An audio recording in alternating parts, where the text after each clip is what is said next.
Okay guys, I have an exercise here for you. So it's called Harry Potter game, and you have here some characters, and you would like to play the game with some random characters. So your goal is to choose one of them, okay? And it's up to you how you will make it. So you can do it by yourself, and you can pause the video, and after that you can check the solution with the video or in the textbook.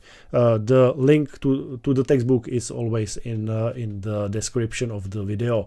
So I would like to do it in my way. So for example, I would like to print it will be easy, right? Random choice and characters. Okay, you can do it like this if you want.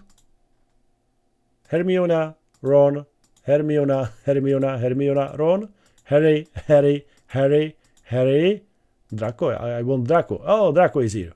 Perfect. So it works. Okay, so this is a very short code. If you want, you can write the code like this or in a different way. It's completely up to you. Okay guys, I hope you were successful and you will be able to solve the task.